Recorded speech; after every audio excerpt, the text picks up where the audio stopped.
Whoa, do, do, do, do, do, do, whoa, da, da, da, da. What's up, y'all? Here's the mix of the Blue Sea. How you be? It's me. I'm back. It's been a couple of weeks. Check this out, though. I haven't forgot about y'all. Actually, y'all haven't forgot about me due to the amount of questions that I get about where's my content. And the funny part about that is sometimes it be quite a few people who aren't even sub to me, yet they are aware of when I post and the fact that I haven't posted. So I find that interesting. Definitely not a complaint. It's just this just man. Our community is very random. But anyway, I'm gonna start utilizing the community tab to keep you guys updated. Just because of the amount of times, like I said recently, in comparison to normal, is a little higher. So I guess that's a good thing. But I'll start keeping you guys informed through the community tab anytime I'm not going to post. It's really just been conflict of schedule, right? We've had a couple of breaks as far as the series is concerned, but I haven't. So this is somewhat of a review, but not really, because I assume everybody is up to speed on what's been going on the past two chapters. And like I said, we are on our second break. So everyone's had a lot of time to in the community digest their thoughts and all that good stuff.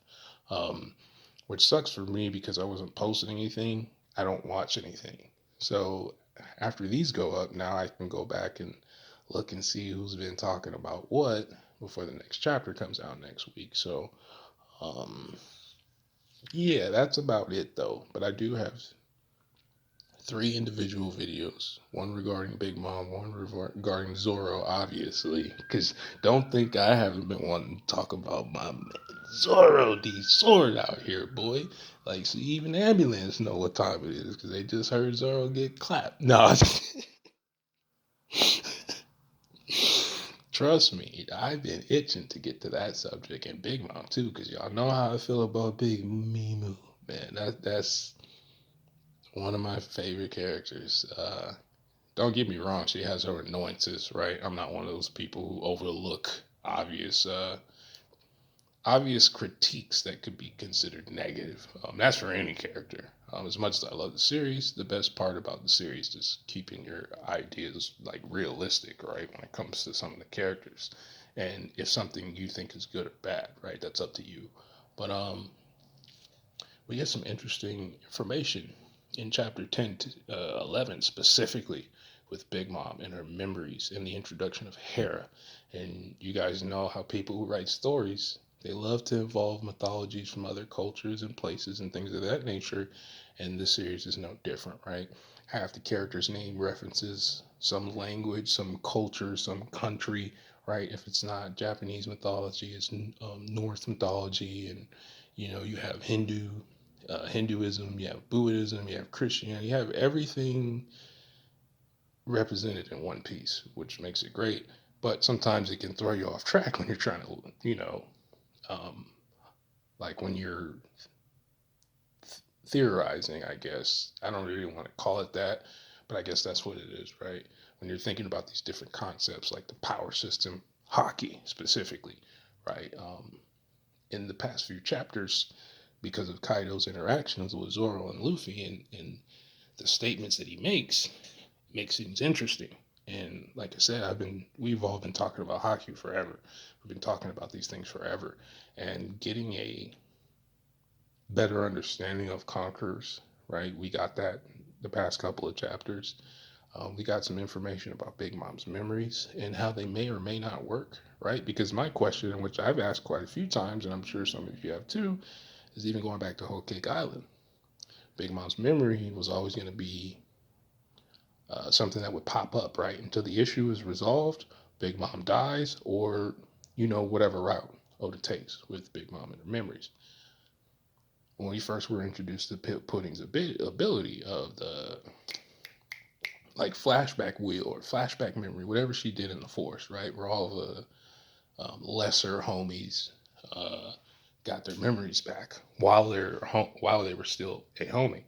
So it makes things in Whole Cake Island strange because if Big Mom remembers Tama now, unless somebody else told her what happened, the fact that she specifically had flashbacks, mental images in her mind about what transpired, it makes things odd because it's like Big Mom can have amnesia and still know what happened, which is really strange. So I don't know if this is just a misinterpretation on my part, or is this a byproduct of the Soul fruit because of Prometheus, Zeus, and Napoleon, and or that they just fed is she just fed information off screen by those three specifically, because we know, along with the blobs back in Whole Cake Island that collect souls, those homies are different because they're more of a byproduct of Big Mom's soul than they are the soul fruit.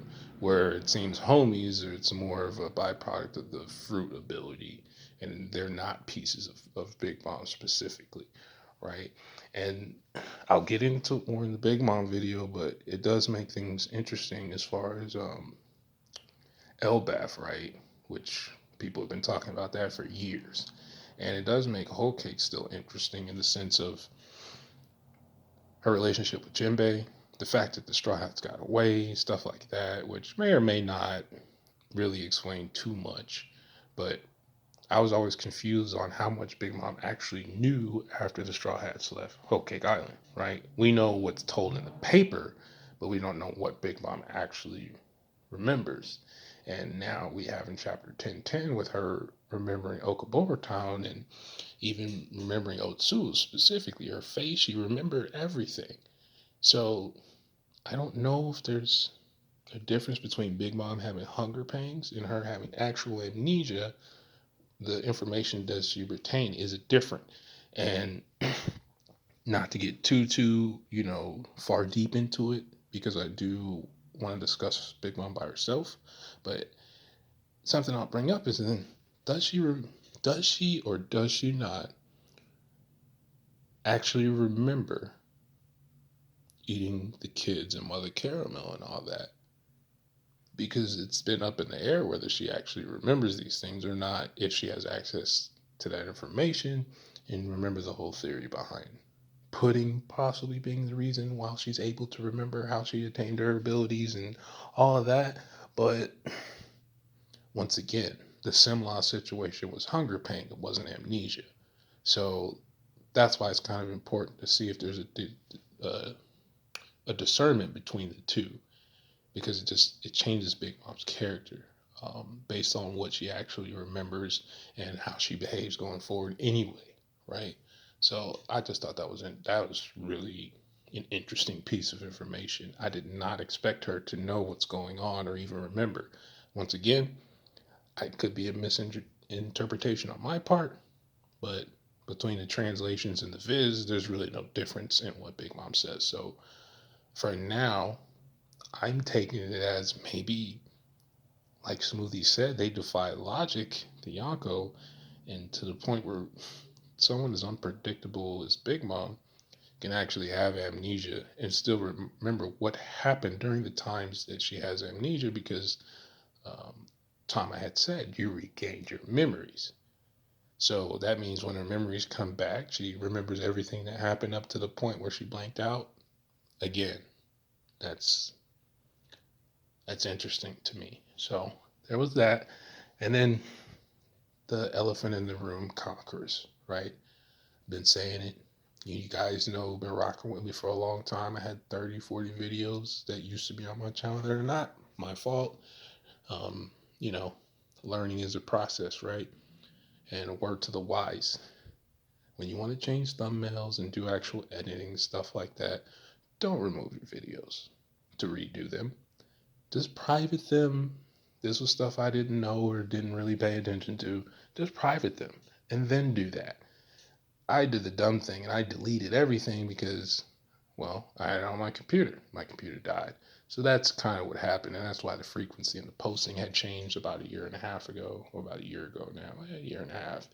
But I'm bringing this up because I've been talking about these same concepts. And even if you go back to my older videos, when it comes to hockey specifically, I've been talking about um, these same concepts about hockey being a force multiplier.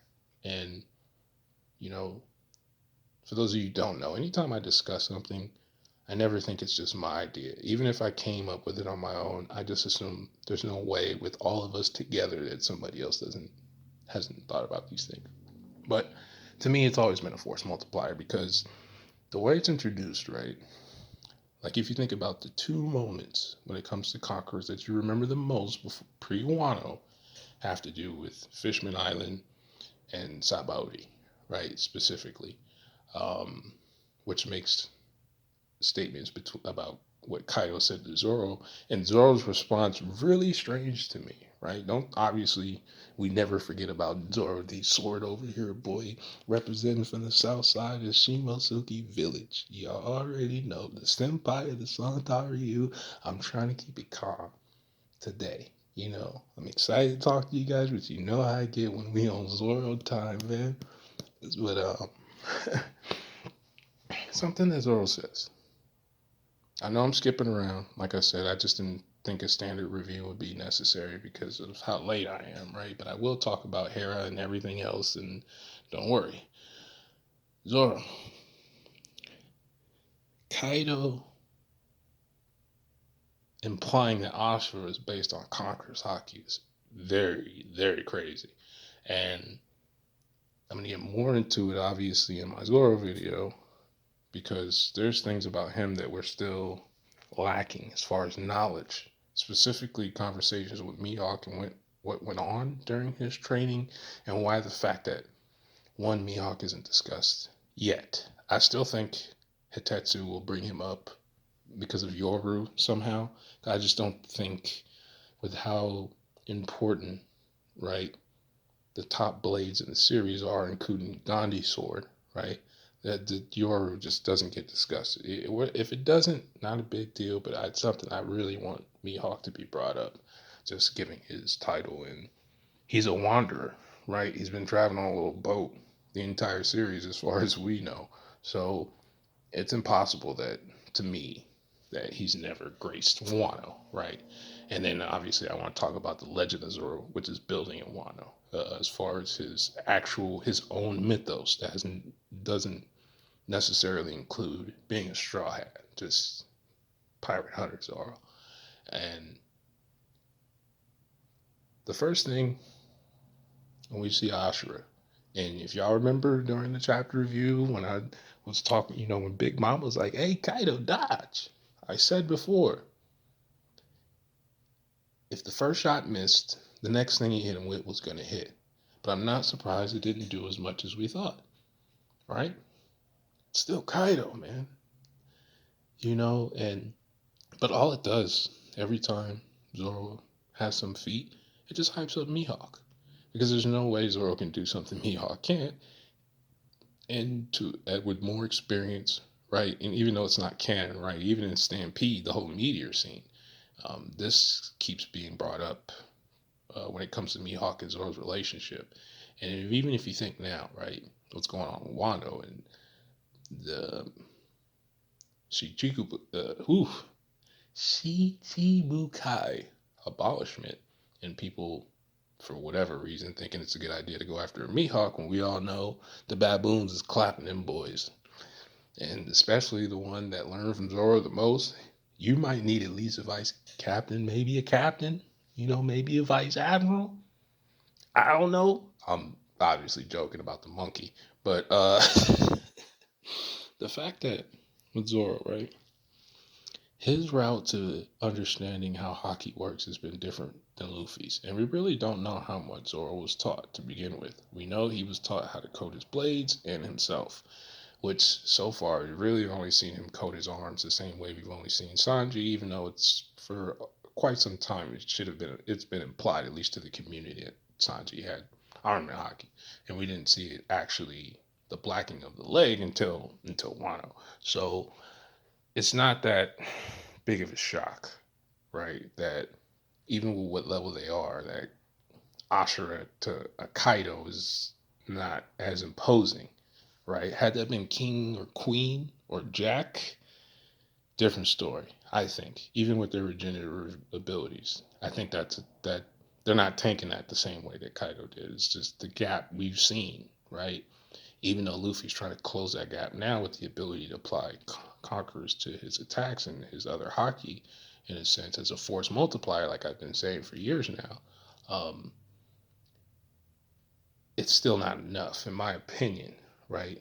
I still think Luffy gets clapped. I think he puts on one, you know, you might get the best that Luffy's gotten. That's get, because he's gonna have to dig way deeper than he did with Katakuri. That's just my opinion. I may be wrong, and if I am, that's fine. But I just think that's the way it's gonna go. Zoro not understanding, and we got the fake out. Remember what was that like? Oh, who? Maybe it was 10 chapters ago, having to do with Conquerors, and the community got hype about that statement.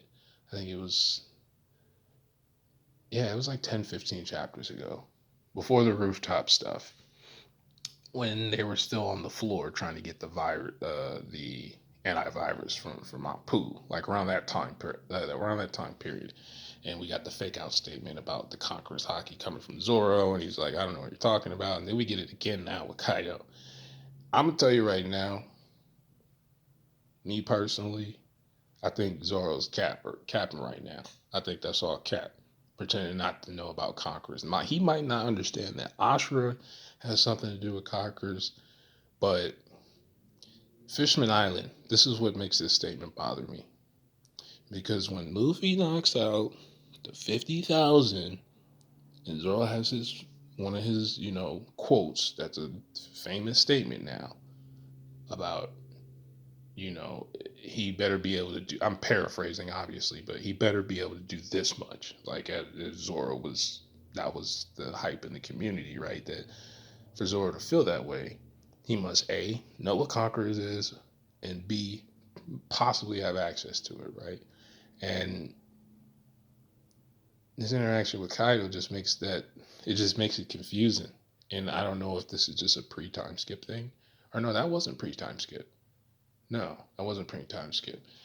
I just don't, I've been trying to figure out why he would say that. And to me, it's just only to downplay some stuff.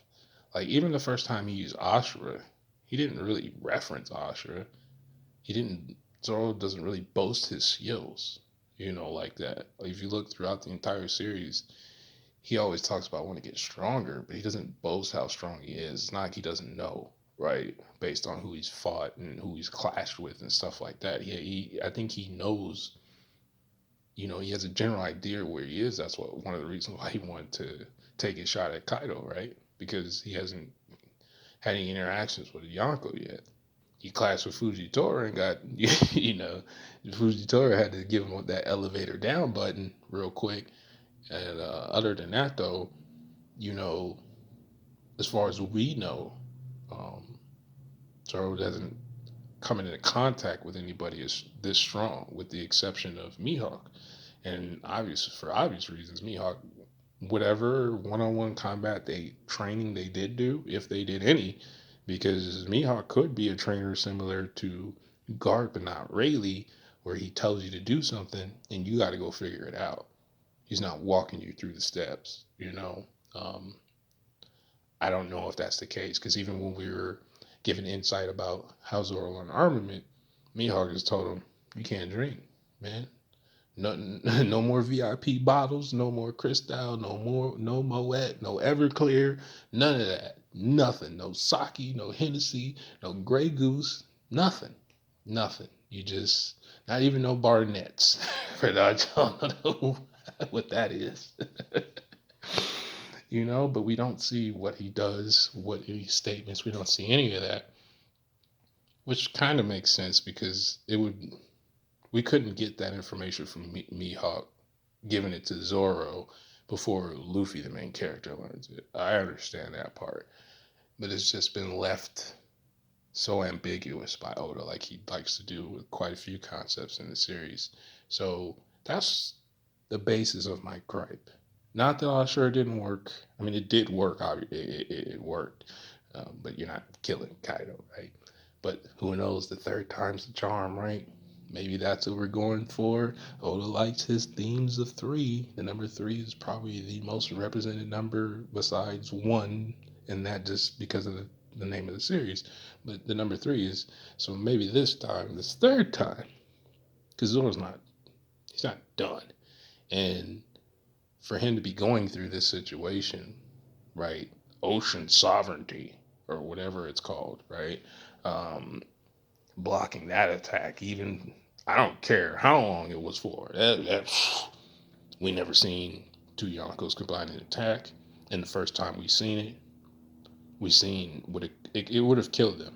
Um, I don't want to say killed them, but it would have ended the fight. That's for certain. And even Law, right? Law got cracked with a Thunder Bagua. He's fine. So people continue to underestimate Law's endurance and his durability, but I don't in hybrid form catching a Thunder Bagua that has to be at least close to the same level of intent that he had when he speed blitzed Luffy the very first time and clapped him. So um, even when they're not, even though Luffy is the star, you can still tell that besides this new gap because of the Conquerors thing, that whatever gap there is in the supernova is still minuscule. And I think after Wano arc, all their hockey is going to have to bloom because of what they're facing right now. This is the biggest threat we've seen in the entire series, that's excluding Marineford in the canon story, right? So for these characters to have some growth already, and then, like I've been saying, I think the supernova are basically going to have a great Saiyan moment, right? With Hanzo the Salamander King, my man Orochimaru, Tsunade, and the boys right here. You know, where just surviving this ordeal is going to be a win for them, because whatever power ups you want to give these guys without outside force or something to do unpredictable with Big Bomb, it's not that I don't have faith in Luffy. It just, I still don't see it. I still don't see it. I'm glad Goofy is getting some licks in. I'm glad that he's able to hit a new level without needing a new gear at this point, because he hasn't mastered any of it. He hasn't mastered anything related to do with Gear Force yet. We just seen that in Whole Cake Island. He's getting close, but he hasn't mastered it yet. And it's another way for Luffy to get stronger without also needing awakening. So I do think, and I've brought this up in previous videos, that because hockey has to do so much with focus, right, and being a master of your own domain, right, your thoughts, your concentration, where you, and I don't mean mental concentration, but like concentrated points, right, because we see hockey can be as strong as any blade, basically, like how Mihawk explained to Zoro. You coach a blade, it's shouldn't be broken. But on the offensive side, you should be able to create concentrated points, like how with Rio works, right? You're concentrating your hockey into a specific location to the point where it disrupts whatever that material is. And even when Kaido's being hit, his internals, when Conquerors hockey is applied, and even with Red Rock, something's being disturbed, right? The same way that think of it as a frequency. The same way when Blackbeard, which I don't know if this is, don't quote me on this because it hasn't been verified, but just based on Blackbeard's fights, Blackbeard has to touch you with one of his hands specifically. And I don't remember if it's right or left. But because he can't become intangible, which kind of makes sense, he'd be too broken if he could become intangible. But if you remember when Whitebeard bubble quaked his face, right, he put his Bicento on one of Blackbeard's hands, right? And Blackbeard only had one hand free. And even before, and I think Whitebeard kind of figured out, like, oh, okay, maybe he can draw in with one and not the other, or there's something to it, right? That's not really explained in the series, but if you just use your imagination, could be wrong, but I kind of think that one hand does something different than the other. I think if he touches you, it's still kind of whatever. But even in that scene, right, Blackbeard is grabbing Whitebeard's arms, and he's not able to negate his devil fruit. He's still got bubble quaked in the face. So that's what used to make me think, well, okay, Blackbeard has to touch you with his right hand or his left. I forgot which one it was, but if you go back and look, when right before he did it, Whitebeard did that, he put the staff on his hand. So I'm bringing this up because it has to do with frequency disruption, right? If you look at the power system as a frequency, That's kind of what you're doing. That's what Blackbeard's fruit does to other devil fruits. That's what Haki does to devil fruits, and that's also what Haki does to a person, right? Because if you look at, I don't want to say that they're the same thing, but part of my Luffy video, when I was talking about even before we knew what Rio was that he would be copying a move similar to Rob Lucci's, which is the Roku Ogon, which is like this, was it, Six King pistol, whatever, right? This the map basically the if you combine all six techniques of the Roku Shiki, you get Roku Ogon, which only Rob Lucci was able to use. And you remember that caused Luffy a lot of damage. Like even back then, people were like, "Well, wait a minute, well, how is he able to? What is his ability, right?" And Luffy is a copycat.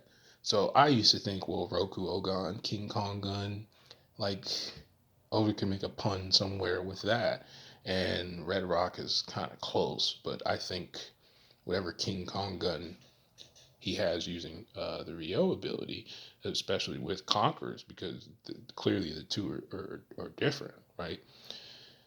Rio is just, from the way it seems, you're just taking your armament hockey and you're forcing it into something and you're creating a critical mass situation, like with the collars, like I was explaining before. Conqueror's hockey is just amping that up, right? Like some kind of boost, right? It's like I've been saying, force multiplier. So it within itself conquers, right? Conquering the will of something to include physical objects to the point where you can damage them without touching them. That's almost like a projectile in a sense, which this makes so much sense for when Luffy has to deal with Blackbeard, which is why I was bringing him up earlier. Um, this is his method for dealing damage to Blackbeard without touching him. Even if he can't get around, even if, whether it's true or not, my theory earlier about Blackbeard only having to grab you with his right hand to disrupt your devil fruit power. Um, Luffy, even then, when I was talking about future fights, like I said with Blackbeard, this would be the workaround for that. So these chapters are very interesting, as far as discussing something is, even with a few sentences. The Ashura thing I'll get into specifically in the Zoro video because it just makes more sense to do it there. And when you incorporate swordsmanship in the series, which I've been saying for since I've done videos, I've brought up about with swordsmen, and you need some way to level the playing field for someone like Mihawk, who up until now doesn't seem to have a devil fruit. So to be able to compete with top tier, right? Um, you with the rest of them having conquerors, whether you can use it the same way, not being able to apply conquerors to an armament hockey blade never made any sense to me. And you can even go back and listen to some of those videos when I bring up this kind of stuff. So, um, yeah, I think these chapters, and then Hera, before I get sidetracked, if you're very familiar with that mythology, right? Because of movies, entertainment, whatever, you know what Hera is, and you know what kind of problem this could be, right? Given the context of Zeus and the panel before we see Hera, which Big Mom made on the spot, but I doubt she didn't have the concept before because of how quick she did it. It's not just that she's really good with her fruit. The first time with Nami, she probably had this kind of idea, right? Because when we were worried about, well, what she just takes her soul back from Zeus if she can do that, and then that's it. But Big Mom refuses to do that because who knows, right? We're still not sure exactly how the soul fruit functions. But Hera, like the rest of the homies, has her own personality. And with Zeus being I'll guess the innocence of Big Mom more so because of his kid-like behavior, and even with how he was lured away from Big Mom using candy, basically, making Nami some kind of weird stalker. But and we see Napoleon is more shy, introverted, right? And then with Prometheus, he's more straightforward, more of a like everybody get in line. We need to do this, right? The focused part of Big Mom shows up in Prometheus. I don't know what hair is going to be. Probably a wild card, right? Because the homies themselves are not unpredictable. They're really predictable because they all have their own behaviors. Hera might just be just out there. And when I wanted to do it before, the first thing I thought about with Hera's was I wanted the Viz translation to see if the way Big Mom said, like, oh, we'll see what you can do, implying that she's never used Hera before. But the panel previously with Prometheus talking about how Zeus is a dunce and he's messing everything up, it just makes me think that this has been a discussion at some point, right? Especially after whole Cake Island and Zeus being quote unquote abducted by Nami. However, this leads to some people. No doubt I'll find out today and this week when I'm going through everybody's content and stuff and catching up with the community. There's going to be people who have a problem with Hera existing. Because if there's two, that means one can go to Nami. And those witch theories have been running rampant.